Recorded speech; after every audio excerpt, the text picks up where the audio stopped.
ሁላችሁንም በጌታ በኢየሱስ ስም ሰላም እላችኋለሁ። እንዴት አመሻችሁ? አንደኛ ቆሮንቶስ ምዕራፍ 10 ቁጥር 13 በጌታ በኢየሱስ ስም አነባለሁ። እንደዚህ ይነበባል። ለሰው ሁሉ ከሚሆን ፈተና በቀር ምንም ፈተና አልደረሰባችሁም። ነገር ግን ከሚቻላችሁ መጠን ይልቅ ትፈተኑ ዘንድ የማይፈቅድ እግዚአብሔር የታመነ ነው። ትታገሱም ዘንድ እንድትችሉ ከፈተናው ጋር መውጫን ደግሞ ያደርግላችኋል። ጉባኤው ጮሆ አሜን ይላል።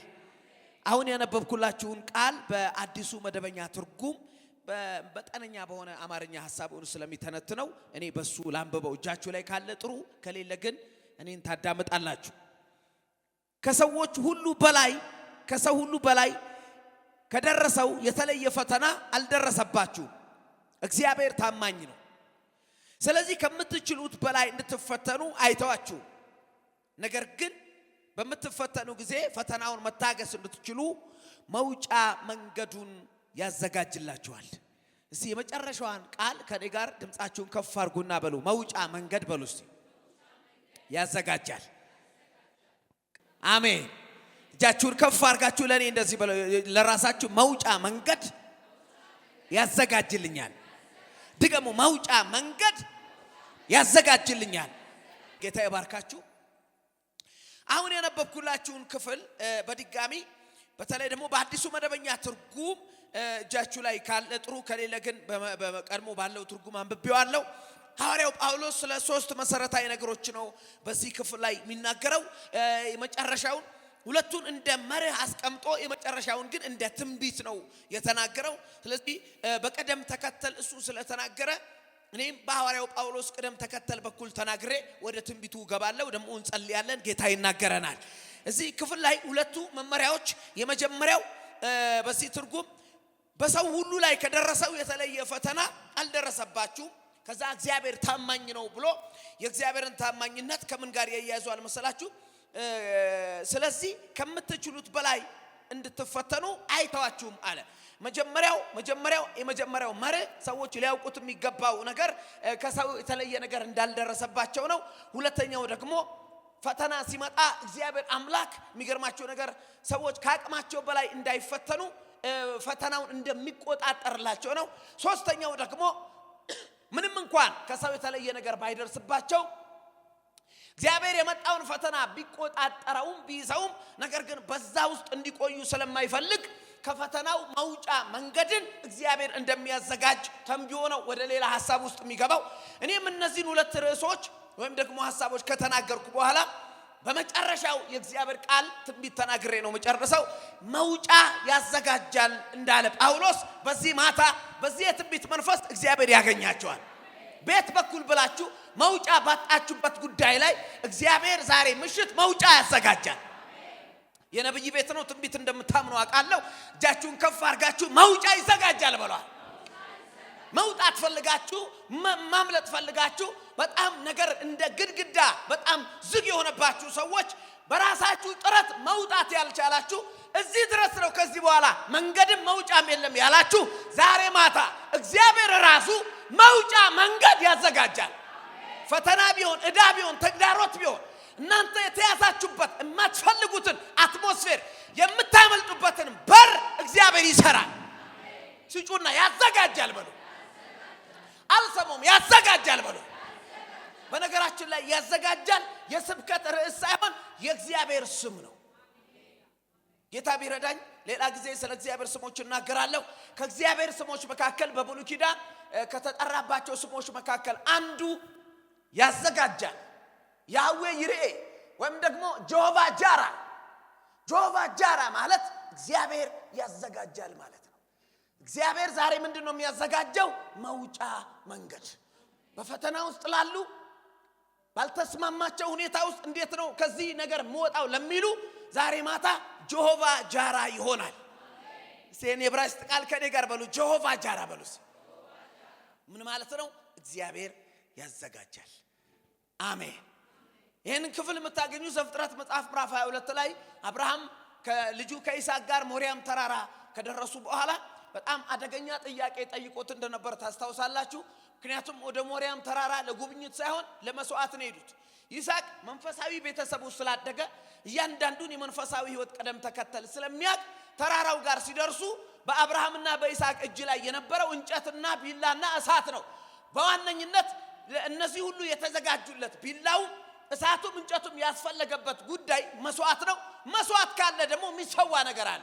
ለዚህ በይስሐቅ በትንሽ አይምሮ ውስጥ እንጨት ቢላና እሳት ኖሮ በግ የሌለበት ጉዳይ ስላልገባው ሞሪያም ተራራ ጫፉ ላይ ሳይደርሱ አባቱን አንድ ጠየቀው። ምንድነው አባቴ ሆይ እንጨት ይዘናል፣ ቢላ ይዘናል፣ እሳትም ደግሞ ይዘናል፣ በጉ የታለ ሲለው አብርሃም በጉ አንተ ነህ አላለው። ወይም ደግሞ እግዚአብሔር ያዘጋጃል ያለው ልጄ ይደነግጥብኛል ብሎ ሳይሆን አብርሃም የእግዚአብሔርን ስም፣ የእግዚአብሔርን ባህሪ፣ የእግዚአብሔርን አደራረግ ለልጁ እየነገረው ነው እንጂ ወዳጆች ሆይ ይስሐቅ መስዋዕቱ አንተ ነህ የሚለውን ነገር እንደሰማ የሚያመልጥ ቢሆን ተራራ ጫፍ ላይ እዚህ ጋር እንደው መረኞች አሉ እኮ ባሪያዎች አሉ። ተራራ ጫፍ ላይ ይስሐቅና አብርሃም ብቻ ተገናኝተው በል አሁን አንተ ነህ የምትሰዋው ሲለው አልሮጠም። ተራራው ጫፍ ላይ ካልሮጠ ተራራው ስርም ሊሮጥ አይችልም። ነገር ግን በጣም ጥያቄ ሲጠየቅ አብርሃም እጁ ላይ የሌለን ነገር እሱ ማዘጋጀት የማይችለውን ነገር ሲጠየቅ ጉዳዩ አብርሃም እጅ ላይ የለም ማለት ምድሪቱ ሁሉ ላይ የለም ማለት አይደለም። አብርሃም በግ አልያዘም ማለት ከተማይቱ ላይ በግ ጠፍቷል ማለት አይደለም። በአብርሃም እምነት ሲደርሱ አብርሃም እጅ ላይ የሌለው በእግዚአብሔር ዝግጅት ይኖራል። ዛሬ ማታ ለአንድ ሰው እናገራለሁ። በዚህ ዓመት ስትገቡ እጃችሁ ላይ አካውንታችሁ ላይ ቤታችሁ ላይ የሌለ የታለ ስትባሉ ይሄው ማለት ያቃታችሁ የሌላችሁ ነገር እናንተ እጅ ላይ የለም ማለት ድፍን ኢትዮጵያ ላይ የለም ማለት አይደለም። እናንተ እጅ ላይ የለም ማለት አገሪቱ ላይ የለም ማለት አይደለም። ካለበት ስቦ ጎትቶ ያዘጋጃል፣ ያመጣዋል። ይሄ የእግዚአብሔር ስም ነው። ይሄን በዚህ ልብ እንድትሰሙኝ ይፈልጋለሁ። ይሄ ቃል ግን ያው የፈውስ ምሽት ስለሆነ መናገር ግዴታ ነው። ክብር ለኢየሱስ ይሁን። መናገር ላይ የተመሰረተ ነገር ጥሩ ነው። ክብር ለኢየሱስ ይሁን። ፓስተር ሄኒ ምን ይላል መሰላችሁ? ንግግር ላይ በጣም መንፈሳዊ ዓለም እንደሚሰራ የምታውቁት ብዙ ጊዜ እዛኛው ዓለም ላይ ያሉ እንኳን ጠንቋዮች ሳይቀር ተናጋሪዎች ናቸው አለ። ዱዳ ጠንቋይ የለም ታውቃላችሁ። መስማት ምንድነው ማየት የማይችል ሊኖር ይችላል፣ መራመድ የማይችል ላይኖር ይችላል። ዱዳ ግን የለም፣ ይናገራል። በመልእክት ስለማይጠነቆል እኮ ነው። ይድፋ ምናምን እያልክ እንደዚህ በመልእክት መንፈሳዊ ዓለም ቃል ይፈልጋል። ስለዚህ ንግግር ላይ ጎበዝ እንደሆናችሁ አውቃለሁ። ጮኻችሁ ጀሆቫ ጃራ በሉ። ዛሬ ማታ እንደ እግዚአብሔር ሰው ይሄን የትንቢት ቃል በአንድ ሰው ቤት ላይ እናገራለሁ። እንደ ይስሐቅ የታል ስትባል ይሄው የምትለው ነገር የሌለ እጅ ላይ ላይኖር ይችላል። ምናልባት አዲስ አበባ ላይ ላይኖር ይችላል።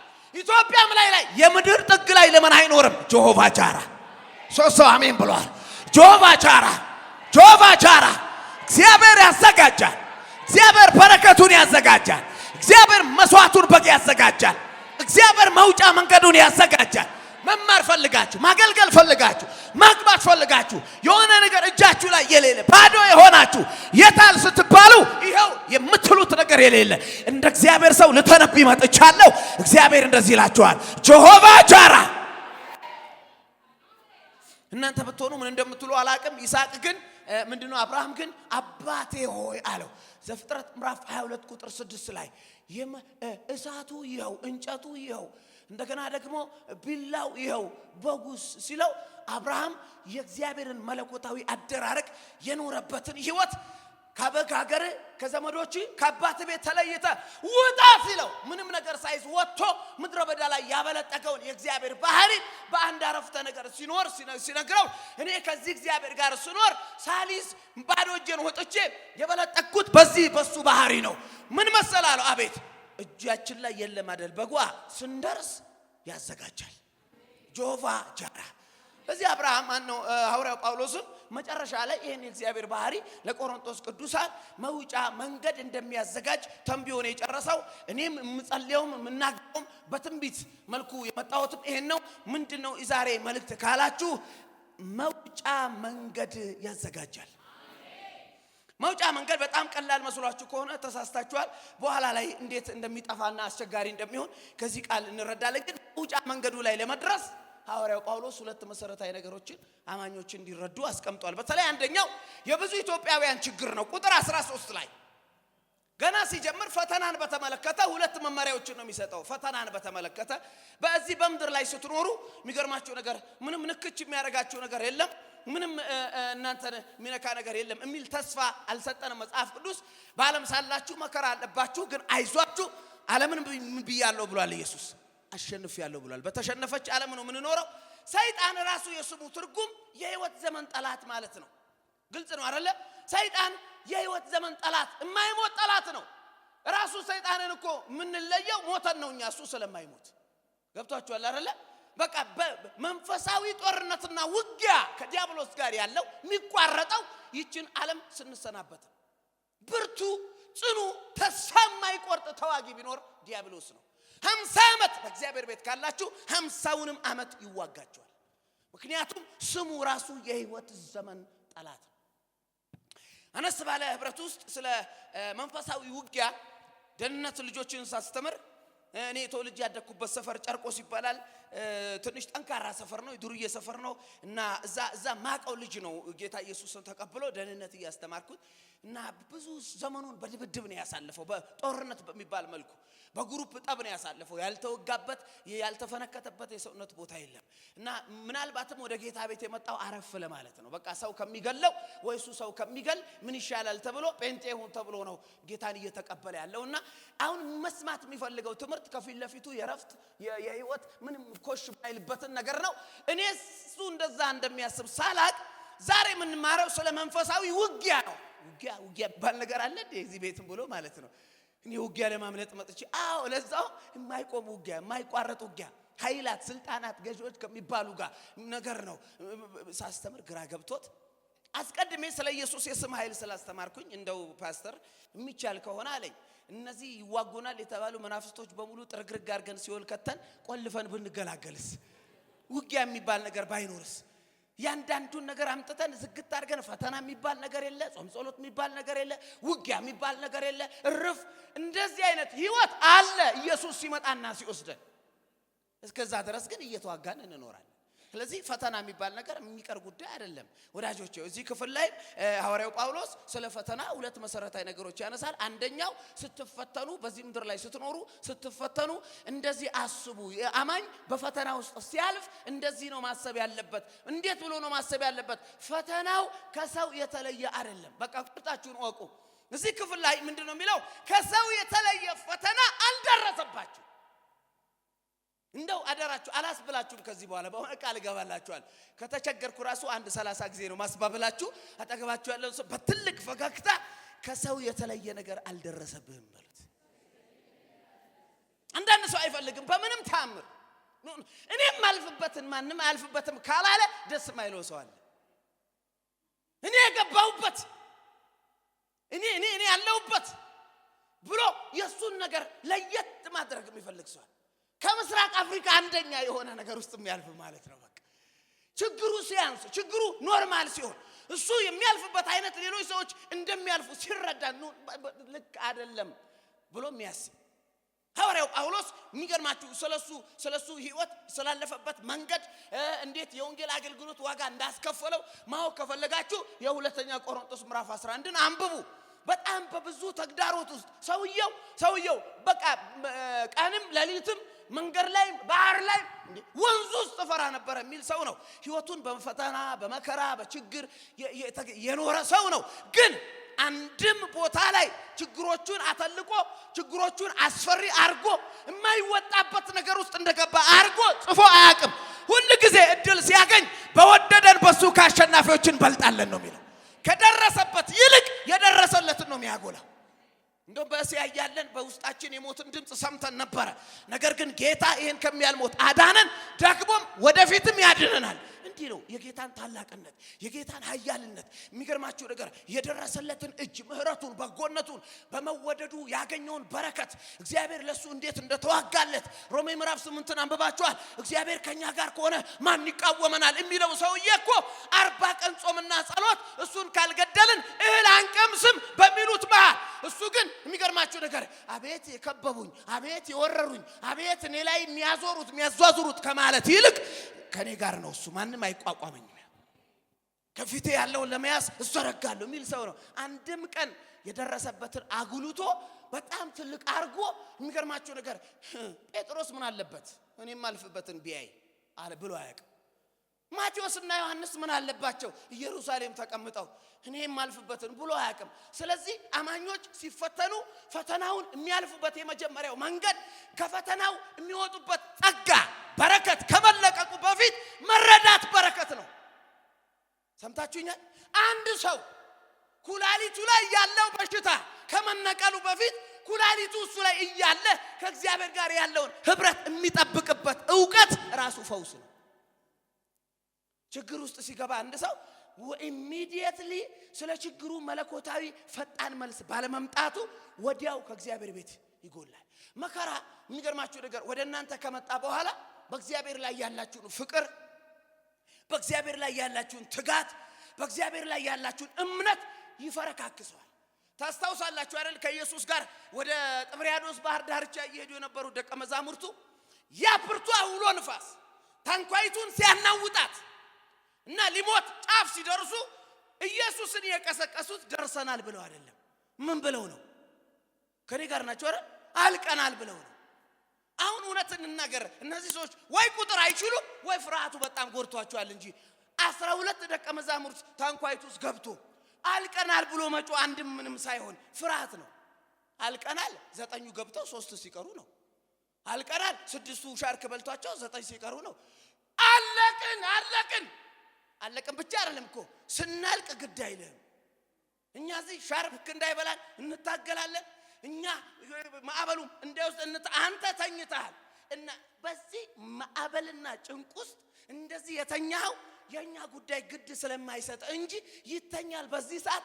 አሁን ኢየሱስ ክርስቶስ ስለነሱ ግድ እንደማይላቸው የነገራቸው ጌታ ኢየሱስ ነው፣ ንፋሱ ነው። ሁሉ ጊዜ ሰው ከሚያልፍበት መንገድ ስለ እግዚአብሔር ሲሰማ ከእግዚአብሔር ይጣላል። እኛ የምናልፍባቸው መንገዶቻችን ስለ እግዚአብሔር አይነግሩንም። እኛንን ለመንገዶቹ ስለ እግዚአብሔር የምንናገረው። ችግሮቻችን እግዚአብሔርን አያስተምሩንም። እኛንን የምንነግራቸው። መጥቶ ንፋሱ እያረጋ ይሁት የተኛው እንድታልቆ ነው ሲላቸው ተቀበለው ኢየሱስን መውቀስ። የሚገርማቸው ነገር እንዲህ ነው። ሰው ፈተናው ሲገባ ችግሩ ሲገባ ለእግዚአብሔር ያለውን ልብ፣ ለእግዚአብሔር ያለውን ፍቅር፣ ለእግዚአብሔር ያለውን እምነት መጠበቅ ካልቻለ እንደ ደቀ መዛሙርቱ ነው የሚሆነው። አንድ ልጨምርላችሁና ወደ ሁለተኛው ልሄድ። ማናት ኑሃሚን ከሞዓብ መልስ እስራኤልን እግዚአብሔር እንደጎበኘ ሰምታ ሩት መጽሐፍ ምዕራፍ 1 ቁጥር 7-8 አካባቢ ምዕራፍ 2 ላይ ስትመለስ ኑሃሚን መጣች ብለው ተቀበሏት ይላል እየሮጡ። ኑሃሚን ማለት ምን ማለት ነው? እግዚአብሔር ደስታዬ ማለት ነው። እግዚአብሔር ደስተኛ ያረጋት ሴት መጣች ሲሉ እናንተ ምን አለባችሁ አይነት መንገድ። እግዚአብሔር ደስተኛ ባሌ ሲሞት ዝም ብሎ፣ ሁለቱ ልጆቼ ሲሞቱ ዝም ብሎ፣ ሁሉን የሚችል አምላክ ያስመረረኝ ሰው ነኝ እኔ። ሁሉን ይችላል እና ባለ እንዳይሞት ማድረግ ይችላል፣ ልጆቼ እንዳይሞቱ ማድረግ ይችላል። እየቻለ ዝም አለ። ስለዚህ እኔ እግዚአብሔር ደስተኛ ያደረጋት ሴት ሳልሆን እግዚአብሔር ያስመረራት ሴት ነኝ። ስለ እግዚአብሔር ችሎታ የተዛባ ዕውቀት፣ ስለቻለ ሁሉን ይሰራል የሚል የተሳሳተ መረዳት፣ ስለቻለ ምንም ነገር ያደርጋል የሚል አያችሁ፣ የእግዚአብሔርን ችሎታ ብቻ ነው ያወቀችው እንጂ እግዚአብሔር ሁሉን ቻይነቱ ከፈቃዱና ከምክሩ ጋር እያማጠነ እንደሚሰራ አልገባትም። ሁሉን ስለሚችል አንድን ሴት 80 ልጅ ይችላል። ሁሉን እንደዛ ነው መሰላት። ባሌ እንዳይሞት ማድረግ አይችልምና ለምን ዝም አለ ብላ ይኸውላችሁ እስራኤል ስትደርስ ከእግዚአብሔር ተጣልታ ነው የደረሰችው። የምታልፍበት መንገድ ከሰው ለየት። ሐዋርያው ጳውሎስ ስትፈተኑ መከራ የሚባል ነገር ህይወታችሁ ሲመጣ የሆነ ነገር ሲያገኛችሁ ጉዳዩ እናንተ ጋር ሲደርስ ጉዳዩን ለየት አርጋችሁ እኔ የተለየ ነገር እንደደረሰባችሁ እንዳትቆጥሩ አለ። እንዲህ አይነት መረዳት ያለው ሰው የሁለተኛውን በረከት ለማግኘት ቅርብ ነው። የተለየ ነገር ያለበት ሰው፣ እንደዛ የሚያስብ ሰው ከፈውሱ በፊት ሰውየው መረዳቱ ነው የሚፈወሰው። ምን በሚል አዲስ ነገር የለም። የተለየ ነገር ውስጥ አልገባ። ከኔ ጋር ናችሁ? እጃችሁን ማየት ፈልጋለሁ። እስቲ ደስ ብሏችሁ የተለየ ነገር አልደረሰብኝም በሉ። አይ ከዚህ በዚህ ድምጽ አይደለም፣ ጮክ የተለየ ነገር፣ ጮክ የተለየ ነገር፣ ከሰው የተለየ ነገር አልደረሰብኝም። እንደዚህ ስትይ በዙሪያሽ የሚፈረካከስ የጨለማ ጉልበት አለ። የሆነ ነገር ስትገቢ ሰይጣን ጉዳዩን ለየት እኔም አልፍበትን ማንም አያልፍም አታውቅም። አንድ አይነት ሐሳብ አንድ ጉባኤ አገልግዬ ስወጣ ነገሩ ያልተስማማው አንድ ወንድም ኖ በምንም ተአምር አልገባውም ፓስተር ማልፍበት አልገባውም ብሎ መጥቶ ፓስተር አሁን የተናገርከው እኮ ልክ ነው፣ ከሰው የተለየ ነገር አልደረሰባችሁም እኮ ያልከው ልክ ነው፣ ግን የኔ ለየት ይላል። እስቲ ልስማው ብዬ ምንድነው ስለው ቆይ በሽታ እንዳይመስልህ ሮሜ 8 አንብበሃል አለኝ። አዎ ኃይላትም ቢሆን ስልጣናትም ቢሆን ያለውም ቢሆን የሚለው አንብበሃል? አዎ እዛ ላይ ልዩ ፍጥረት የሚል ይለው አለ። እነሱ ናቸው እኔን እያስጨነቁኝ ያለው። የጎረቤቶች ይሄ የኔ ብቻ አይደለም። ይሄ እዚህ ምድር ላይ ያለ ጨለማ አሰራር የዘር ማንዘር እርግማን እኔ ሰፈር ምኖርበት ጨርቆስ ይባላል። ከጨርቆስ ቀጥሎ ሀዲድ ይባላል። የሀዲድ መናፍስቶች ብቻ አይመስሉኝም። ሳውዲ አረቢያም ኩዌትም ጅቡቲም ግብጽም እኔ ላይ ሳይተባበሩ አይቀሩም ብሎ የሚያስብ ሰው አለ። ለየት ያለ የኔ ከሰው ለየት ያለ መልእክት ራሱ ሲመጣለት ቀለል ብሎ እንዲመጣለት የማይፈልግ ችግሩን የሚያካብድ ያለፈበት ነገር ተው ውስጥ ያለ ብዙ ነገር አለ። ማንም ሰው አልፎ አያውቅም። እኔም አልፎ እና የኔ እህት አንቺን ኦሎምፒክ ላይ አንልክሽ አንደኛ እንድትወጪ ለየት ባለ እንደዛ እንዲህ አይቻለው። እግዚአብሔር ማንም ባላለፈበት እንደምታልፊ ማንም ያልጎዳው እንደጎዳሽ እንዲልሽ እንዳትጠብቂ። ጳውሎስ ሰው ችግሩ ሲገባ ችግሩን እንዲያተልቀው አይደለም የሚፈልገው። የተለየ ነገር አልደረሰብኝም። አቤት እንደዛ ስትል ዲያብሎስ እንዴት ጧ እንደሚል ሰምታችሁኛል። የተለየ ነገር እኛ የሚበልጠንን ችግር በማየት አንጽናናም፣ ግን የምናልፍበትን መንገድ የብቻችን አናረገው።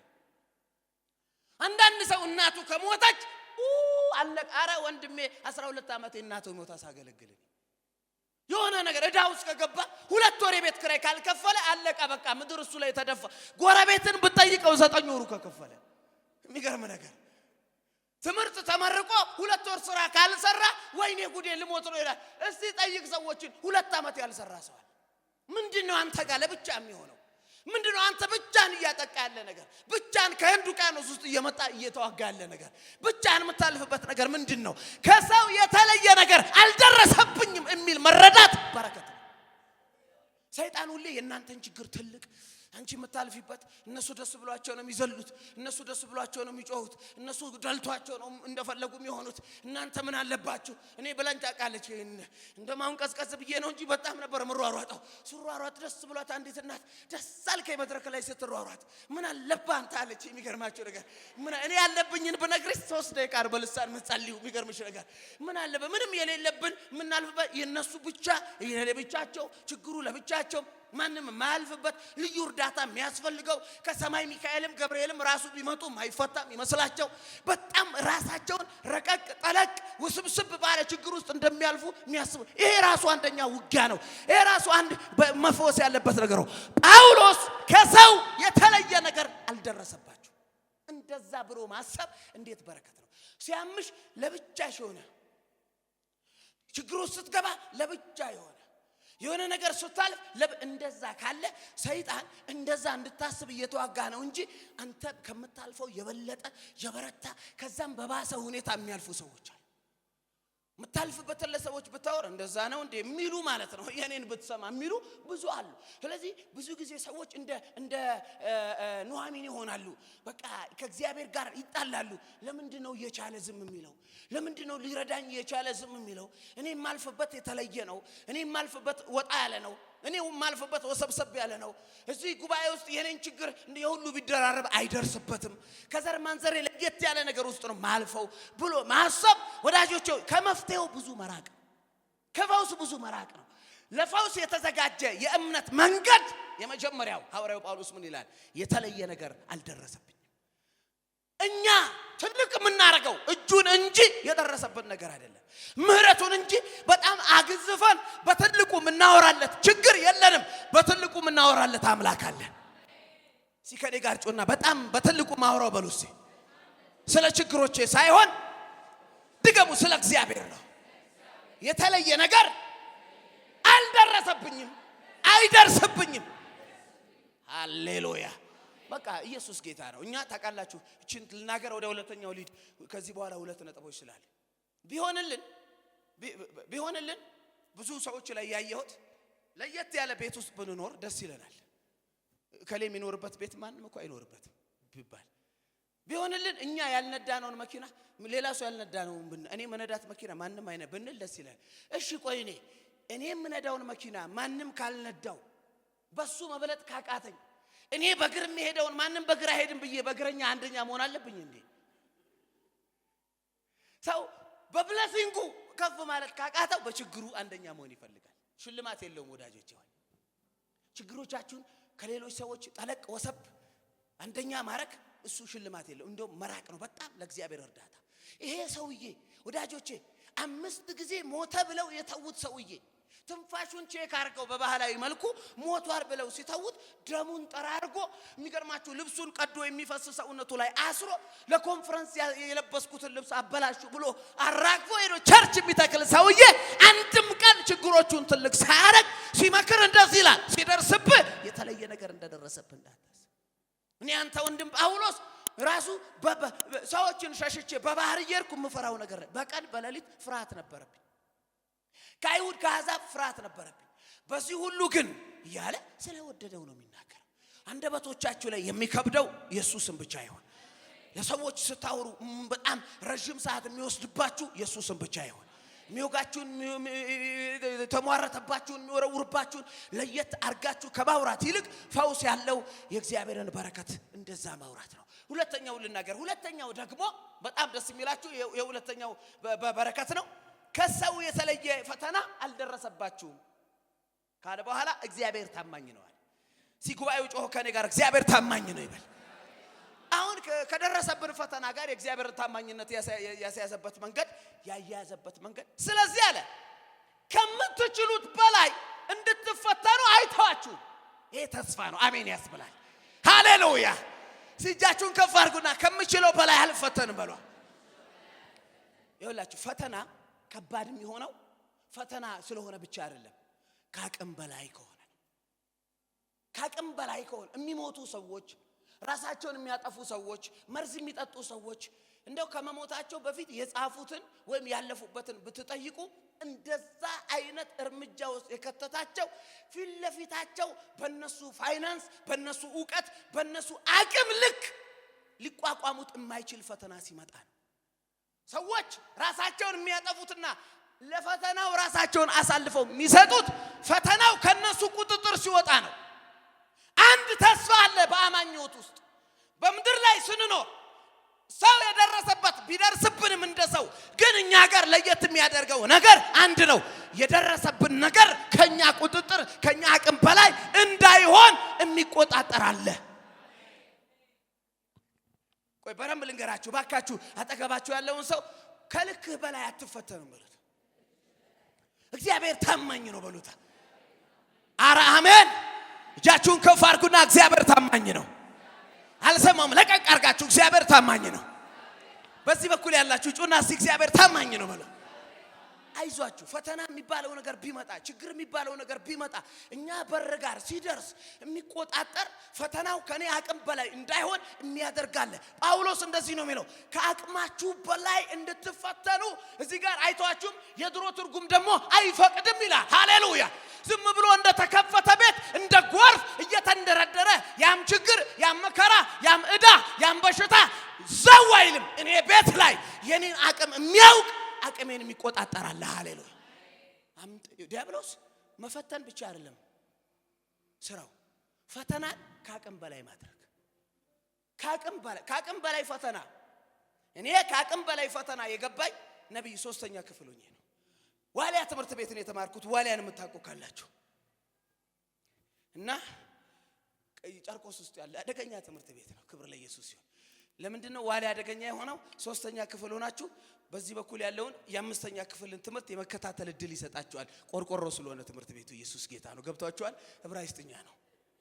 እና አስተማሪው አረ ድምጽህን ቀንስ እየተባባሉ ሁሉ እዚህ ለዛ ለምን ድምጹ ከፍ ካለ 3ኛ ክፍል ሆነን የ5ኛ ክፍል እንማራለና ቆርቆሮ አስስ ስለሆነች ምን ፎርፈው በዛ በኩል ነው። ለማንኛውም ሶስተኛ ክፍል የሆነ አካባቢ ሳይንስ ነው ከዚህ ከሳይንስ ሳይንስ ይሁን አላውቅም ብቻ ፈተናውን ነው ማስተዋወሰው ክረምት ላይ ነው ልንፈተን ገባን ሶስተኛ ክፍል ነን የሶስተኛ ክፍል አይምሮ የሶስተኛ ክፍል ዝግጅት የሶስተኛ ክፍል ዕውቀት እንዳቀማችን አጥንተን ገብተናል ከዛ አስተማሪው ፈተና አደለ በሉ ስሩ አለ ሁላችንም ጎንበስ ብለን ፈተናውን ስናየው አጋንንት ያየን ይመስለን ፈተና ሳይሆን የሆነ እንደሚንቀሳቀስ አጋንንት ለምን ሰውየው ያደለን ሳይንስ ሳይሆን የሶስተኛ ክፍል ሳይንስ ፈተና ሳይሆን የስምንተኛ ክፍል ፊዚክስ ፈተና ነው ያደለን ተሳስቶ ከጓደኛው ጋር ሲያወራ ጓደኛው የስምንተኛ ክፍል አስተማሪ ነው እሱ የሶስተኛ ክፍል ነው ልክ ፈተና ሰዓት ደርሶ ሲለያዩ ያኛው የሶስተኛ ክፍልን ይዞ ሄደ ይሄ የስምንተኛ ክፍልን ይዞ ሄደ አደለን እኛ ምናቀው ጉዳይ የለም የሶስተኛ ክፍል ሳይንስ ፈተና ለመስራት ጎንበስ ስንል እና አልበርት አንስታይን እና አይዛክ ኒውተን ፊልለቢት ያስቀመጡት ቀመር ይሁን በሶስተኛ ክፍል አይምሮ ዋሊያ የተማረ እንደዚህ እኔ ቁጥር ተሸክማ ለመጀመሪያ ጊዜ ያኔ ያዩት ቁጥር ብቻ መሆኑ አይደለም ተሸክሟል ሁሉ ቁጥር ምናምን የሚባል ነገር እንጂ በኢየሱስ ክርስቶስ በስመ አብ ወልድ የሰጨርቆስ ልጆች በጋራ ቢጨርቆስ ምናምን ይላል እኛ ሙስሊሞቹ ደግሞ አውዝ ቢላህ ይላል እንዲያስ ያማትማሉ ማለት ምንድነው የምታማትቡት ዝም ብላችሁ ስሩ እኔ ሳየው what is your name የሚለው እንደዛን ቀረዝሞብኝ ያቅ ሁለት መስመር ሆነብኝ እዛ ያሉ የሚያወሩኝ ሊበሉኝ በስመ አብ አይንም አለ ስሩ ይለናል ከየት እንስራ የኛ እናናቀውም ራሱ ፊዚክስ እንደሆነ ሁሉ ያወቅነው አስተማሪው መጥቶ አይ ወይ የፊዚክስ ፈተና ነው እንዴ ፊዚክስ የሚባል ነገር ራሱ ምንድነው ብለን ማለት ነው የኢሉሚናትስ ምን ይመስለኝ በሰዓቱ ነው የትምህርት ስም አይደለም ሶስተኛ ክፍል ከዛ ስሩ አንሰራም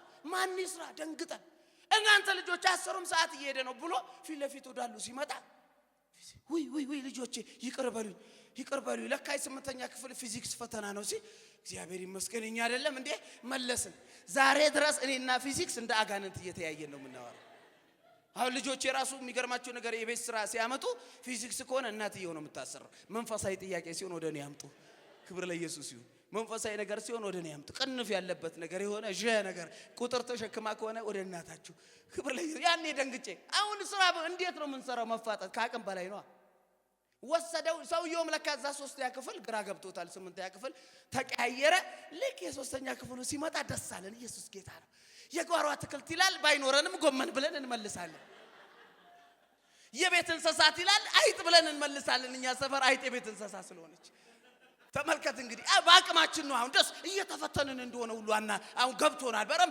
የተማርነውን ነው የተጠየቅነው ምናቀውን ባቅማችን ነው የተጠየቅነው የሚገርም ነገር የግል ንጽህናን ለመጠበቅ ምን ያስፈልጋል ነው አሁን ውሃ ብሎ መመለስ አይከብድም አሁን የቅድሙሳ ጥያቄውን ሁሉ አላስታውሰውም ምሳሌ እንኳን እንዳልሰጥ የሚገርም ነገር ካቅም በላይ ነው ካቅም በላይ ሲሆን ምን እየተካሄደ እንደሆነ ሁሉ አይገባ ምን እየተካሄደ እንደሆነ የምታውቀው ጉዳይ የለም በጣም በችግር ውስጥ የሚያልፍ ሰው መዋጮ ሲሉት ማልፍበትን እኔና እግዚአብሔር ነው ማቅምናቀው ተውኝ አለኛ ህብረት ውስጥ በሳምንቱ ችግሩ ጨምሮ መጣ መዋጮ ሊሉ ሲሉ እንደው አደራችሁ ባለፈው ሳምንት እኔና እግዚአብሔር ነው የምናቀው ብያችኋለሁ አይደል አሁን እግዚአብሔር ብቻ ነው የሚያቀው እኔ ራሱ ምን ውስጥ እንዳለው ማቀው ጉዳይ የለም ማለት እኔና እግዚአብሔር ነው የምናቀው የሚለው ራሱ አልፎ አሁን እኔ ራሱ ምን ውስጥ እንዳለው አላቀ ካቅም በላይ ዲያብሎስ ችግሮችን ከናንተ ቁጥጥር ውጪ ከናንተ ዕውቀት ውጪ ከዛ በሽተኛ ሆናችሁ ከዛ በኋላ ግራ ገብቷችሁ እንድትሞቱ ነው የሚፈልገው እግዚአብሔር ግን ታማኝ ነው ምን ያደርጋል መሰላችሁ ካቅማችሁ በላይ እንዳትፈተኑ ያደርጋል ፈተና ሲመጣ ካቅም በላይ ሊያስገባው ሲል ዲያብሎስ አይሆንም ልጄ አይችልም ይላል አይሆንም ልጄ ካቅሙ በላይ ነው ይላል አይሆንም ልጄ ይሄን ያላመት ተቸግሯል አሁን ደግሞ ነፃ ይውጣ ይላል ዛሬ በትንቢት መንፈስ እናገራለሁ ከህይወታችሁ ላይ የሚቆረጡ ፈተናዎች አሉ እግዚአብሔር በቃው የሚለው ከዚህ በላይ አይችልም ከዚህ በላይ አቅሙ አይፈቅድም እናንተ ልጆች ወልዳችሁ እስቲ ይጠንክር ብላችሁ የ100 ኪሎ ታሸክማላችሁ እንዴ አያጠነክረውም ይገለዋል እንጂ አያችሁ እንትን የሚባል ነገር አለ አቅም የሚባል ነገር በእግዚአብሔር ቤት ውስጥ ስንኖር ከሚለያየው ነገር መካከል አንዱ ስማችን ብቻ አይደለም አቅማችን አንዳንድ ሰዎች የሚገርማቸው ነገር የሚያልፉበትን አንዳንዶች ቢያልፉ ድሮ ተተዋል ድሮ ከደዋል አንዳንድ ሰዎች የሚገርማቸው ነገር የሚያልፉበትን በስሱ አንዳንድ ሰዎች ቢቀምሱት በቃ የሉም ፌንት ሰርተዋል ለምንድን ነው በእነዚህና በእነዛ መካከለ አቅም አቅም ልክኛ እንደሆነ ነው። 3ኛ ክፍል ሳይንስ ገና የሚገርማችሁ ነገር የጓሮ አትክልት ምንድነው የሚል ላይ ያለ ሰውና የሆነ የተወሳሰበ ሂሳብን ፍታ የሚባል ሰው አቅም። ዲያብሎስ ሰዎች የመጀመሪያ የሚያደርገው ነገር የተለየ ነገር ውስጥ እያለፉ እንዲያስቡ። ያንቺ ለየት ያለ ነው፣ ከቸርቹ ከጓደኞችሽ ራሱ ለየት ያለ ነው። ያንቺ የምታልፊበት ማንም ራሱ ምስራቅ አፍሪካ ውስጥ አልፎበት አያውቅም። እሱ ካልተሳካለት መከራን በላይ አርጎ ለዛ ነው ሐዋርያው ጳውሎስ የሚገርማችሁ ነገር በሐዘን ላይ ሐዘን እንዳይጨመርልኝ አይቶ አፍሮዲጡን ማረልኝ አለ። ቀድሞ የተጎዳበት ነገር አለ ጭማሪ ሞቶ ደግሞ ሰውየው አቅም እንዳያጣ መጣና በባለፈው ተጎድቷል ልጄ አሁን መጽናናት ይሁንለት። አይዟችሁ ወዳጆች ሆይ ምድር እንዲድብልቅልቋ ወጥቶ የፈለገ ነገር ተደበላልቆ እኛ ቤት ጋር ሲደርስ ግን የኛን ነገር የሚቆጣጠር አለ። አንዳንድ ሰው እንዲህ ነው በቃ እየሆነ ያለው ነገር ግን በዚህ ከቀጠልን ምን እንደሚሆን አውቃለሁ። በዚህ ከቀጠለ የሀገሪቱ ሁኔታ ግን በዚህ ከቀጠለ የኛ ነገር ግን በዚህ ከቀጠለ ኑሮ ግን በዚህ ከቀጠለ እኔ በዚህ ይቀጥል የማይቀጥል ግን አንድ ያነበብኩት ቃል አለ። ከአቅም በላይ አትፈተንም። የኔና የፋይናንስ አቅም የሚያቅ የኔን የእምነት አቅም የሚያቅ ክብር ለኢየሱስ ይሁን። የኔን የጸሎት አቅም የሚያቅ ሰይጣን ወደኔ ቤት ውስጥ የሚወረውረውን ሁሉ ልጄ አቅሙ አይችልም እያለ የሚከላክ ወዳጆቼ አሁን የኖራችሁት ፈተናን የማለፍ አቅማችሁ ብርቱ ስለሆነ ሳይሆን አቅማችሁን እያወቀ ብዙ ነገር ያስቀርላችሁ ስላለ ነው። አንድ እጅ አለ የሚሰበስብ አይችልም ልጄ አትችልም ይላል። ከአቅሟ በላይ ነው ይላል።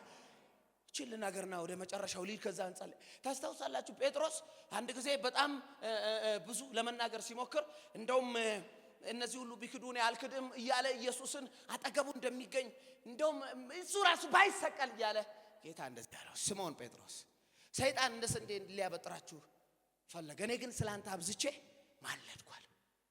ኢየሱስ አንድ ሌሊት አንድ ተራራ ጴጥሮስ ስሙን እየጠራ ሲጸልይ ነው። ይሄ ፈተና ልጄን ካገኘው አይችልም። ይሄ ፈተና ጴጥሮስን ካገኘው ወደ አሳጥማጅነቱ ይመለሳል አይሆንም ብሎ ማልዶ ከአቅሙ በላይ ጴጥሮስ እንዳይፈተን እንዴ አልክድም ምናምን ዘራፍ የምትለው ጴጥሮስ የቆምከው ስላልተፈተንክ እንዳይመስልህ ከአቅም በላይ የሆኑ ነገር ስላስቀረውልህ ነው። ደስ ይበላችሁ። ከልኩ አያልፍም ይላል ሀበሻ። ከአቅማችን አያልፍ። ለምን የሚቆጣጠራል? ሲያጠገባችሁ ያለውን ሰው አቅምህን የሚያውቃል በሉት። አሜን። ጩሁና ለመጨረሻ አቅሜን ያውቃል በሏ። ከአቅሜ በላይ ድገሙ። ከአቅሜ በላይ እንድፈተን አይተወኝም። እንደውም እዛኛው ትርጉም ላይ አይፈቅድም ነው የሚለው። አይችልም በቃ ልጄ ከዚህ በላይ ይላል። እኔ ግን በመንፈስ እያየ ነው ያንዳንዶቻችሁ ነገር እግዚአብሔር በቃ ከዚህ በላይ ሲል ዛሬ ማታ በቃ ከዚህ በላይ መቸገር ከዚህ በቃ ከዚህ በኋላ ብቸኝነት ከዚህ በኋላ አሜን አትሉም ወይ? በቃ እዚህ ድረስ ነው አቁሙ የሚል እዚህ ድረስ ነው የሚል እግዚአብሔር የሚያነሳላችሁ። በእናንተ ምሬት አንዳንድ ነገር አይቀየርም። እሱ በቃ ሲለው ግን ያበቃል። በኢየሱስ ስም በአንድ ሰው ላይ ሆነ ጩና አቅሜን ያውቃል በሉስ። ይህን አገልግሎት ለመደገፍ ከስር ባስቀምጥነው የባንክ አካውንት እንድትጠቀሙና የወንጌልን ስራ አብራችሁን እንድትሰሩ እያልን ዩቲዩብ ቻናላችንን ሰብስክራይብ በማድረግ ፌስቡክ፣ ኢንስታግራም እና ቲክቶክ አካውንታችንን ፎሎ በማድረግ የጌታን ስራ እንድትደግፉ ጥሪ እናቀርብላችኋለን። ለበለጠ መረጃ በእነዚህ ስልኮች ተጠቅመው ይደውሉ። ተባረኩ።